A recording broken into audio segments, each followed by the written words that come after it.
Hey, it's hump day. I got it right. Wah, wah. You remember. Happy Wednesday. It is officially, I think after proper counting. I haven't counted yet.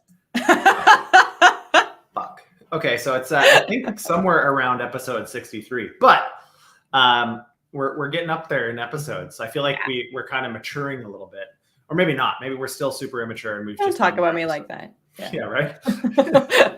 Anyways, okay.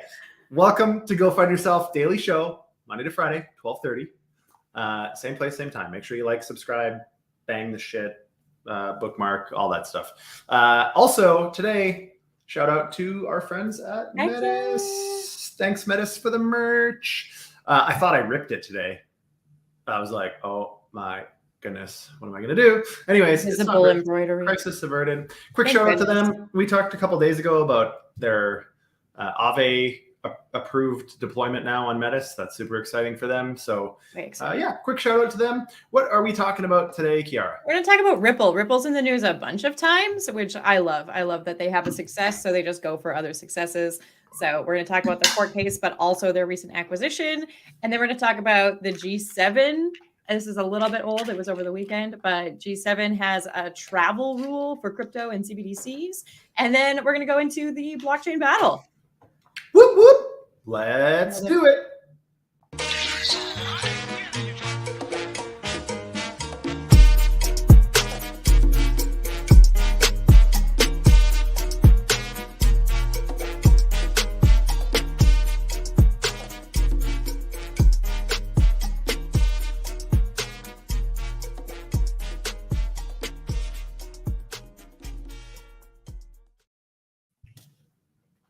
All right, welcome back. I have to get myself up on Twitter Spaces. Yeah. Just waiting for my request to be approved. Right. Well, anyways, okay. So where shall we start, my dear? What do you want to start off with? I think we're going to start with Ripple. We're going to start with Ripple. So we've talked about Ripple a few times before, where they are leading us against the SEC. they have poured money in. What are we at? $250 million, I think, over the last 3 years. That's what they're saying publicly. Who knows what? Yeah, that's what they're saying publicly.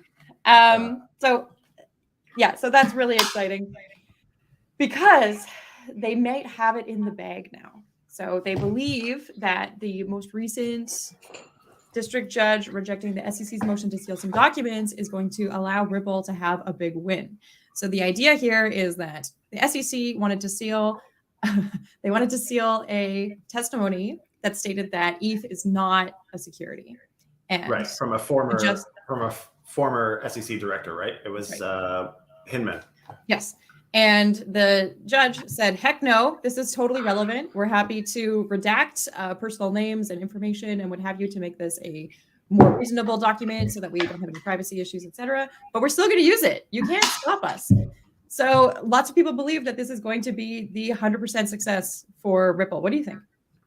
I'm not sure if this is like the ace in the hole, but I do think it's definitely huge.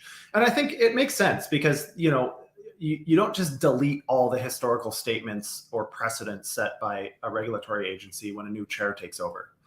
And so you can't obviously they can come out and make other definitive statements that then maybe supersede that. But generally speaking, that would be the guidance, right? That would be the guidance, especially at that time when Ripple is being accused of being an unregistered security. So that has to be taken into account. This is definitely good. It's huge. Obviously, we're all pulling for Ripple to, pursue this. Honestly, I'm not sure if it's going to make a huge difference for the rest of us, to be honest. It might. It might put a pause on some litigation and fines and stuff until the SEC and or Congress comes out with new guidance. It might force that hand a little bit, but I don't think it's going to make it so that crypto is never regulated. I think that's just... No, I don't think it's going to make it so crypto is never regulated either. But if we're thinking about how it will be regulated, if we now have a precedent that it is into security, that's exciting. Well, it isn't a security, at least at that time when they're being accused of operating an unregistered security, right? So, I mean, that hopefully will change things for a lot of other projects that are probably nervously waiting to see what happens here, including, the major L1s and others. Ripple obviously is a good example of that. So anyways, this is very good though. This is exciting. Do we need to talk about the hype surrounding this?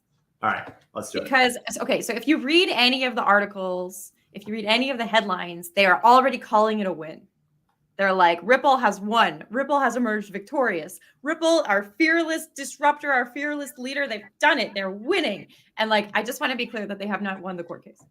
No, they're winning. They're winning their motions. I think this is the second or third one in a row that that has gone their way, which is critical. I think So, anyways, very very good progress. Hopefully, we'll see some sort of conclusion on this sooner rather than later. It's been dragging on forever, both for Ripple's sake and just for the space. Like, I think the SEC should stop spending resources fighting this and focus on just creating some meaningful guidance on how to actually do this. But we'll see what happens. You mean you want them to do what the EU did with MiCA? You want them to have do some engagement and then tell us what we are allowed to do instead of just punishing everybody?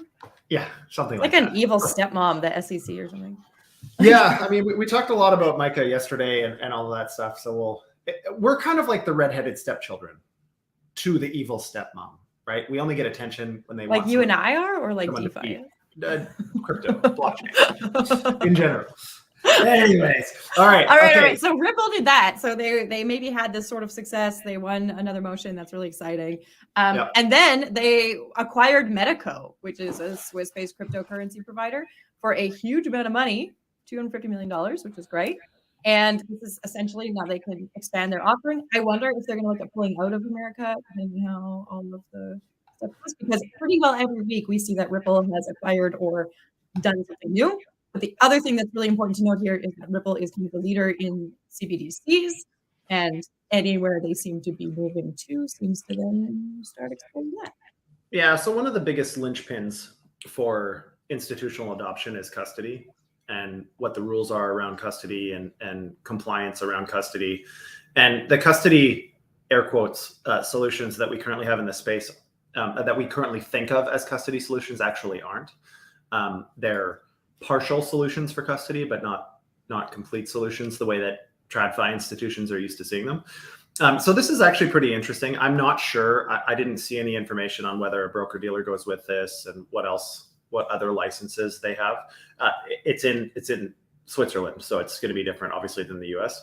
I mean, this doesn't impact their ability to participate in the US, but it surely does a lot for their ability to operate in the EU, especially given MiCA. And so this is, I think it's a really smart move. It's a little bit tangential from what they're actually doing. At least it seems like that on the surface. But blockchains that are now trying to pursue institutional adoption as a main business driver are really starting to look at some of these kind of ancillary services that are required for institutions to participate on their blockchain. So it might seem like it's somewhat unrelated to Ripple's core business, but it's actually not in a lot of ways, especially if they're trying to move into international payment infrastructures, if they're trying to move into CBDCs. I mean, the vast majority of participants, at least initially, is going to be issuers and institutions, of which will all need custody solutions. And so this is, I think this is a smart move. 250 million seems a little steep in general, but I honestly have no idea. I did look into that a little bit, not into the valuation itself, but part of why it's so high is that some of it is Ripple equity and some of it is other tokens and some of it is cash. So they probably are combining all of these kind of factors, right? And then they are also allowing Metaco to continue operating themselves. So the CEO won't change. They won't see, it's not like an under the umbrella kind of acquisition. It's we have this in our reserve for now. And that often does cost more, right? Yeah. So we'll have to see how that all plays out, but I think it's a good move. I mean, again, in terms of being connected to TradFi and institutional partners, Brad is up there with the best in the space. So I think this is probably a really well thought out and smart move. I had never heard of Metaco until today. So Well, you're not Swiss. I'm not Swiss. Who knew? Before we move on from this Ripple topic, I do want to point out that we should not conflate these two wins. So it's easy to see Ripple in the news twice or 5 times or tens of times or 10x times and think that all of these things are related. And in some ways, yes, if they are, still under, if they're still being watched by the SEC, of course, they're going to look to move internationally. But if you take a look at Ripple's site, and if you take a look at their core business, and if you take a look at how many they're trying to work with in terms of CBDCs and governments and so on and so forth, no matter the outcome of what's going on with the motions with the SEC, they will continue to have these acquisitions. We may see them have more acquisitions, especially in other countries, that kind of thing. So I just don't want to conflate the two news pieces, even though they are both about Ripple. So do think about that while you're reading and seeing Ripple in the news. Well, I think this, to me, maybe to build on that a little bit, to me, this type of acquisition, I think, suggests that they're pretty confident they're going to win. Mainly because, even though an SEC, win, if that was the case in the litigation, wouldn't necessarily preclude them from doing business internationally. It would most likely require them to pay back all their raised funds, a substantial fine, and probably cease operations in the US. And then it would probably open up a whole bunch of civil litigation and class actions and all this other crap, which would render this acquisition useless, most likely. They would have to probably file for bankruptcy, I would assume. I don't know, obviously, all the inner details of this. But again, the two things together should not be conflated, like you said. But I think one is only made possible by their opinion of the other. So anyways, we'll see. Good way to put it. Yeah. So since we are talking about, Switzerland and what the sweet heck is going on internationally, I thought it would be a good time to talk about the G7 and how they met this last weekend. So you probably already saw this news, but we haven't reported on it yet, which is essentially that the G7 committee gathered and they talked about CBDCs and how that might look for them, and also what sort of unified regulation they might want to have on crypto assets. This is interesting because, of course, we don't have any other unified agreement about crypto assets. But the gist of it is that if somebody moves more than $3,000 worth of crypto or CBDC, you have to have all of their information. So this is opening up the world for KYC and KYB in a way that we knew was coming, but haven't necessarily talked about in a solid way before. Yeah, I think this is specific to CBDCs, as far as I understand, the $3,000 rule. And CBDCs, for all intents and purposes, are going to be a KYC product anyways. So assuming that's the case, a $3,000 minimum to then have to report is kind of crazy. For the majority of my life, if not all of my life, it's been $10,000 for cash transactions. And this would be something somewhat similar that, anytime there's a transaction, P2P transaction over a certain value, you have to, report to the appropriate authorities in your countries who the counterparty was. This again is like typical nonsense that, in my opinion, we're trying to avoid by expanding blockchain and access globally. But again, we've been saying this for months, really, that this is one of those things that, whether we like it or not, this is probably going to be a massive sticking point for regulators globally, is KYC. It's not ideal. It's an extra step. But again, I think anybody that has the perception of anonymity or privacy currently is misinformed. There's no such thing as privacy right now. So I do want to be clear. You said that you think it's only for CBDCs. And one of the reasons that this was newsworthy is actually that it's for all crypto assets. And so the concept is that if your bank is dealing with crypto assets and then you're trying to, let's say you get paid in crypto and you want to move it into your bank and then you want to pay for stuff with it, instead of having to put it into fiat, you might be able to use it in crypto. Some banks are looking at that. Some banks are looking at only CBDCs. Some banks are way behind and they're trying to ignore this problem like it's never going to exist. But the part of why I think that's fascinating is I do see it actually as another limitation, another stifle on innovation for the banking system themselves. So we keep saying, why won't TradFi catch up? And then TradFi is like, maybe we could somehow implement a crypto system within our regular banking. And now they're hit with a $7,000 difference in reporting, right? Yeah. That's a huge deal, I think. Yeah, I'm not sure if it's just to stifle innovation on behalf of the banks. No, I don't think that's what they did on purpose, but I think it will happen. I agree. I feel like it really its impact really is on the space as a whole, especially if it's all cryptos. I didn't realize that it was all cryptos. I read that it was only for CBDCs. So that's going to be a hot mess then, because if KYC, KYB is required for transfers, does that only mean for banks, or does that mean for all platforms? Like, are we, if this was something that the G7 agrees on and comes up with some unified standard on, do we all have to comply? Like, whose jurisdiction is this under then? There's just so many questions that it kind of stresses me out. Not stresses me out, but it's a little frustrating when we see news reports like this, because it's kind of highlighting what they talked about, but it makes some claims or leads you to believe certain things that we have absolutely no clarity on, in my opinion. Anyways, CBDCs are coming, whether I like them or not, which I clearly don't. They are coming, and this is something that we should all be paying attention to. So we're going to keep reporting on it so that you don't have to read all these articles. We'll keep talking about, what's going on and how things are progressing, but we'll have to see. I mean, we should probably all as a space buckle up, in my opinion, because I'm pretty sure regardless of the jurisdiction, including MiCA in the EU, including a lot of the proposals that we've seen from other jurisdictions, the US, Canada, like KYC is just non-negotiable. It's going to be non-negotiable. And so, I mean, we instead of being fearful of it and fighting it, I think we all better just open our minds to that being a real thing. And there's a lot of phenomenal solutions for this now already. There's some amazing decentralized ID solutions where you as the business don't actually know the identity of the user, and you're never in possession of that data, but rather you just know specific data points, and if asked and if questioned, then you can put regulators or authorities in contact with the ID company, who is obviously experts in identification security and so on and so forth. But pretty interesting. I think another thing that the G7, probably worth mentioning, other than all the kind of negative stuff, but they are really talking a lot about cybersecurity and quite a few different things with respect to CBDCs and international transfers.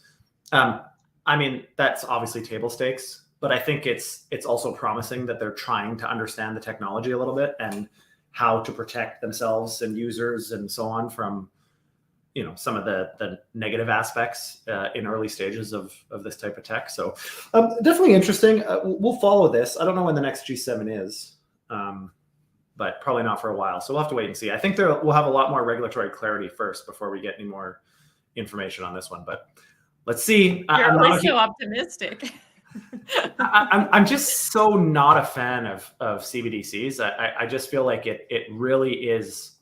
I say this every bloody day, but it really is the slippery slope, in my opinion. Like it's going to start with this kind of utopian ideal, and then step by step, little by little, they'll make incremental change, and we'll look back in 5 years and be like, holy shit, they're censoring our bank accounts. It's a social credit system. They're tracking everywhere we spend money.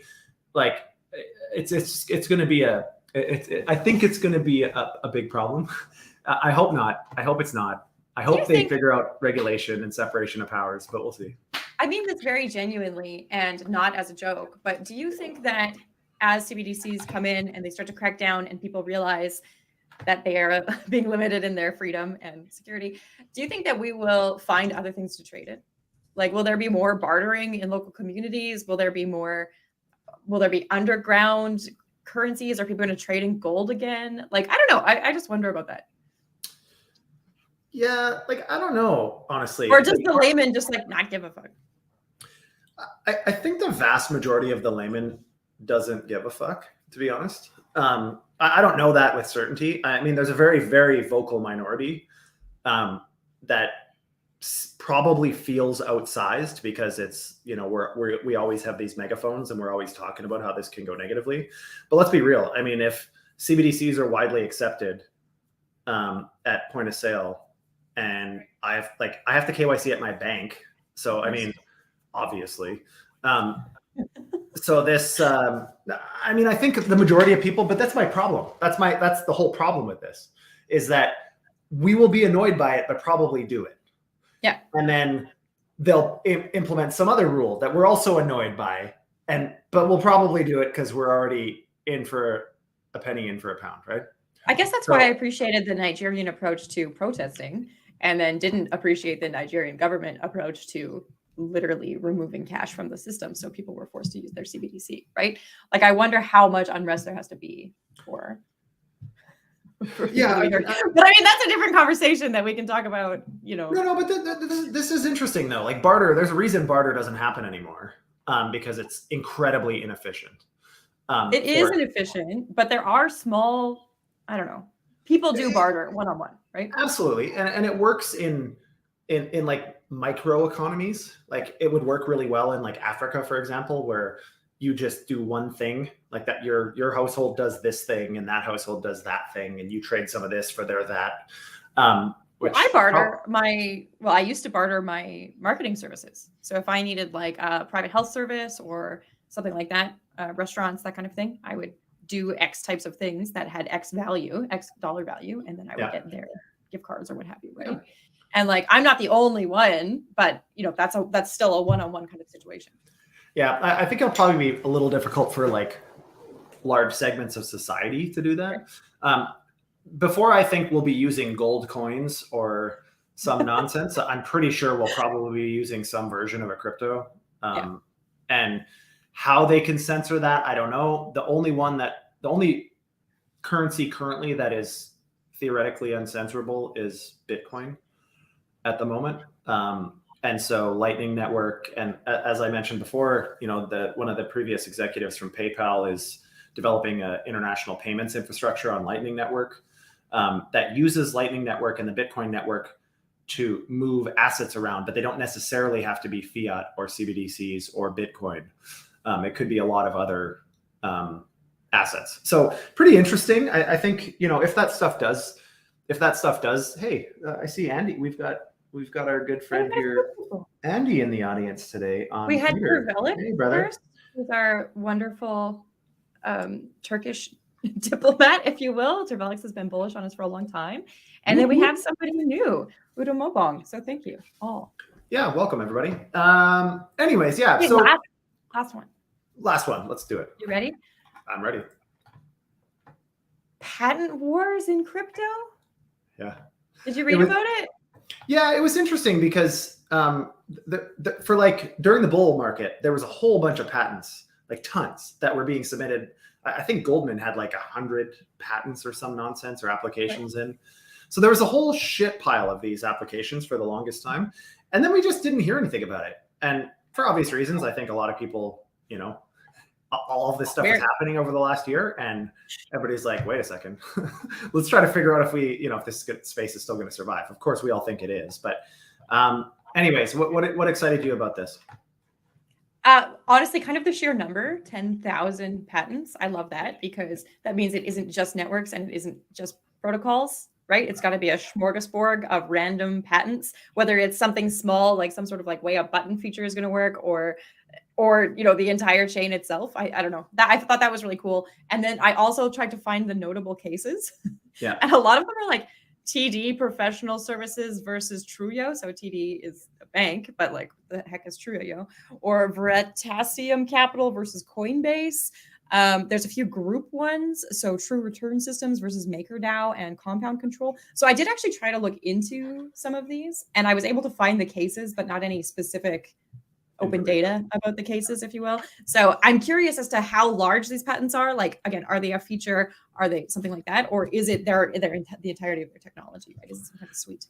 Yeah, I think what this tells me, and anybody listening to the video that's a builder in the space or affiliated with any projects or anything, I mean, this suggests that we should get our shit together and figure out what pieces of our IP should be patented.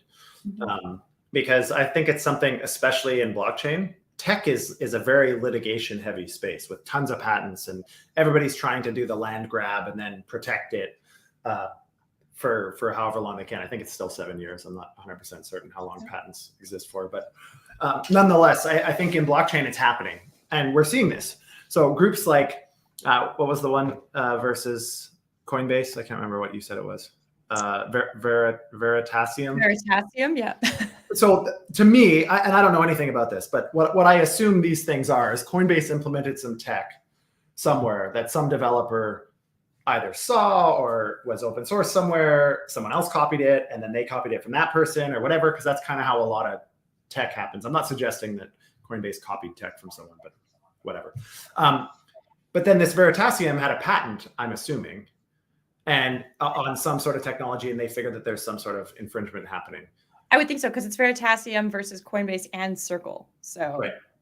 So there's maybe some technology that the two of them are using that they figure is infringing on their patent. Who knows? But I definitely think it is interesting. What'll be more interesting is to see how these things are ruled on, because patents aren't that simple. Obviously, you need specific types of attorneys to make sure, and it's a bit of a process. Like you have to post patent requests, and then people can give feedback or argue with it, which usually happens.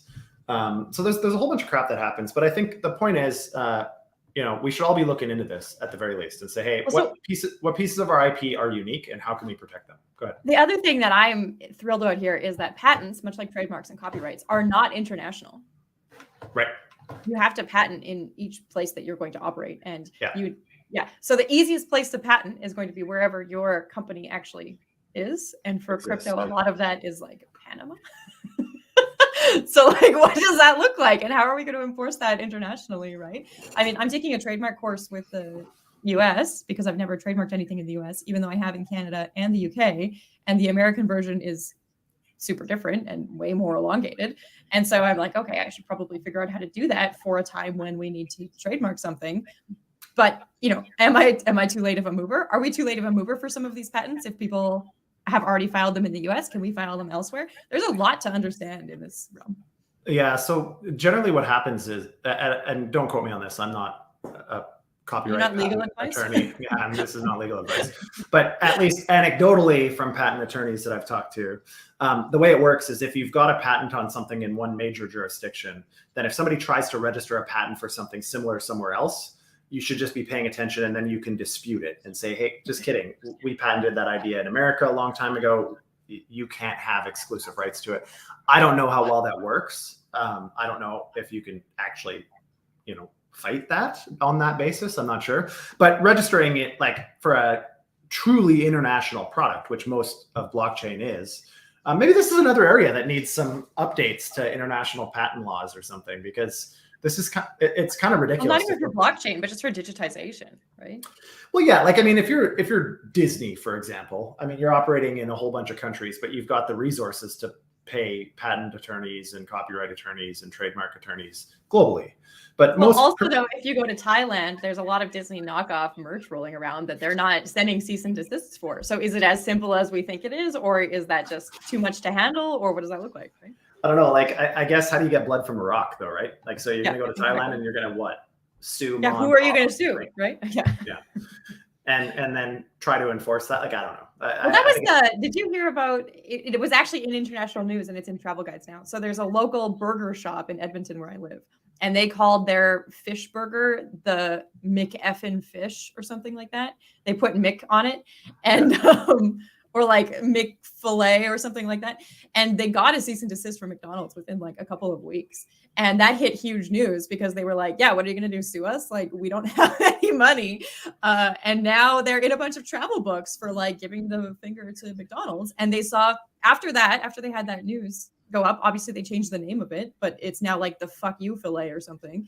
And it's like quite ridiculous. Anyways, they saw a huge uptick in their sales, specifically of that sandwich, of course, after being in the news and being in international news for it. They get like a bunch of tourists. They had to hire employees who are multilingual.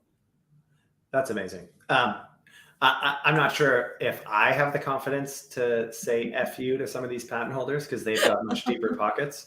But I mean, I think this is just something that everybody should be looking into. If you're building tech, regardless of whether it's blockchain or not, patents are pretty important. You want to make sure you have the means to protect your ideas, especially with all these cybersecurity issues going on and people leaking code bases and a million different things. So anyways, all right. Well, that does it for today. We're right up against time. Reiterating this point, not yet. Reiterating this point, like, share, subscribe, do all that stuff. We need to share Daily. the love with as many people as we can. Daily show, 12:30 Eastern, same place, which is a lot of places. And now on Twitter Spaces. Now, Twitter Spaces, please like and share. It's a huge, huge, huge boost to our reach and exposure. And if you're watching the replay on Twitter Spaces, please bookmark the link. That would be super duper helpful. And with that, Kiara, go find yourself. Go find yourself, JD.